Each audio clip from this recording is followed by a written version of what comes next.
There are various strategies that creative people such as graphic designers and illustrators use to ensure their work is visually appealing. One of these strategies is typography, a lettering technique that designers employ to draft textual elements.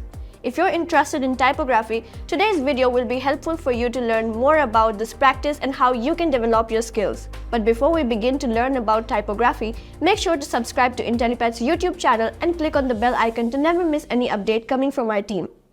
Introduction to typography. What is typography? Typography is a visual art technique to which designers arrange lettering in a meaningful, legible, and aesthetically appealing manner. It serves as a multifaceted purpose in establishing the tone for a message, facilitating communication, and captivating audiences with its visual elements. Most typographical approaches involve the consideration of various textual elements including typeface, style, structure, layout, font, appearance, and color. Now, let's see why is typography important in graphic design. Typography has two main purposes in graphic designing. The first is to promote legibility, and the second is to help communicate the messaging, tone, and sentiment of a design piece. Another function of typography revolves around aesthetics. We're drawn to visually attractive designs that are clean and easy on the eyes. In contrast, if a design is busy, confusing, and causes us to strain our eyes, we run the other way. Thus, it's in our best interest and our clients to learn how to effectively use typography in graphic designing. Now, typography is an important part of design theory because of its ability to inform how audiences perceive messaging. Those who practice it may employ it for various purposes. Those who create products that include written elements typically incorporate typographical standards into their work. You may find examples of typography on products and in media, including stationery, clothing, books, marketing materials, advertisements, websites, and magazines. Now, let's see what is the purpose of typography. As typography has increased in popularity, business began using it in many other applications, such as web design and graphic designing.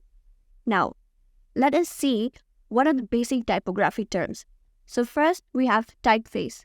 Typeface is the visual design of a text. Then we have font.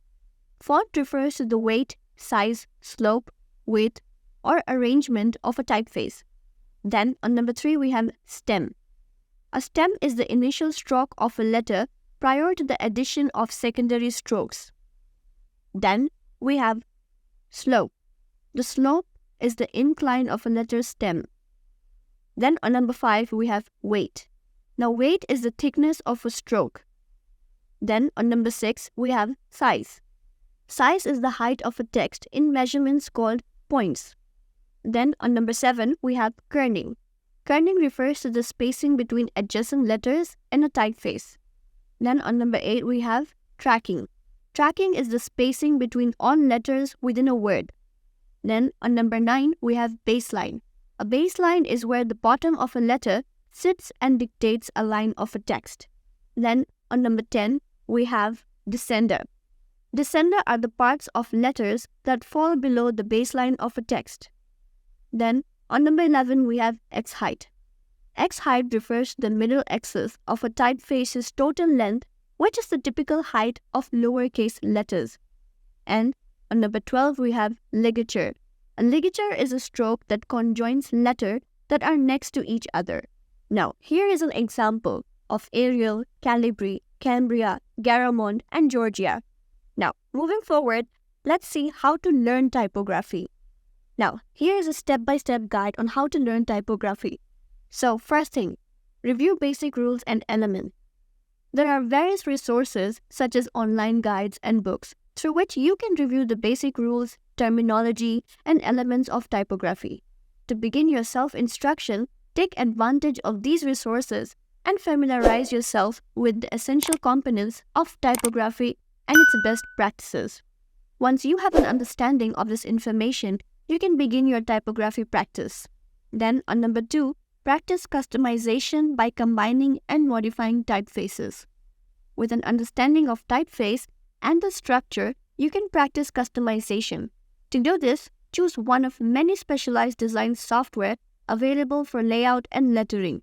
From here, try to combine and change typefaces in ways that are visually appealing to you.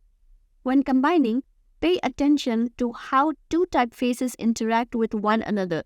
When changing them, consider the leading kerning and tracking of your text. Then, on number 3, experiment with layout design. Once you understand how to combine and modify typefaces effectively, you can experiment with layout design. Try to use variations in fonts and typefaces to create an aesthetically compelling layout for a mock document, book cover, flyer, or other product. This activity can help you better understand how audiences may perceive your design so you can maximize their impacts. Then, practice lettering. As you become more comfortable with layout design and customizing typefaces, you can practice lettering and creating visual hierarchies. Lettering refers to the activity of drawing letters and generating your own typefaces, and visual hierarchies can help you arrange layouts to portray a specific tone or message. These tasks can be challenging to perform, but you can advance your skills and develop a distinctive style and a skill set. Lastly, join a workshop or take a course. There are many workshop groups and courses available to help individuals learn typography and master its elements. Consider taking advantage of these opportunities to develop your skills in formal setting and keep yourself accountable for practicing your art. You may also receive feedback from others on your work through these activities, which can help in your growth. Now let's take a look at the 3 tips to master the art of typography. The first is to pick the right typeface for the job. The typeface you choose can have a big impact on the overall look and feel of your design. When you're picking one, think about the purpose of your design and the message you're trying to convey. For example, if you're designing a poster for a rock concert, you'd probably want a bold and edgy typeface to convey energy and loudness. If you're designing a website for a ballet school, you might want a typeface that reflects delicacy, precision, and elegance. From there, you can adjust its size, pick the right colors, and maybe even add some shadows to make your text punchy. Depending on your design, mixing different typefaces could work best, like combining a serif and a sans serif font. Number 2, pay attention to spacing. So you've settled on the right typeface and styled it to your liking. There's just one problem. It's not the most legible piece of text. That's where typography techniques like kerning and tracking come in handy. Kerning is all about adjusting the space between 2 letters at a time, which is especially useful when you've got 2 similarly shaped letters next to each other, like an A and V. Tracking, on the other hand, lets you adjust the space between multiple letters at once. But apart from the horizontal spacing between words and letters, it's also worth keeping vertical spacing in check. If you're working with a paragraph, say for a book blurb, magazine spread, or website copy, you'll want to make sure the lines aren't too close or too far apart for readability. Lastly, be consistent. Some designs involve multiple text layers with varying styles, and that's okay. The most important thing in this case is to be consistent with your choices. That doesn't mean you'll have to limit your design to one typeface or size. Rather, it's about regulating the look and feel of your design to give it a cohesive look, all while making it easier for readers to consume. For example, in a magazine, you'll probably make your quotes much larger than the article copy, or even make them different colors.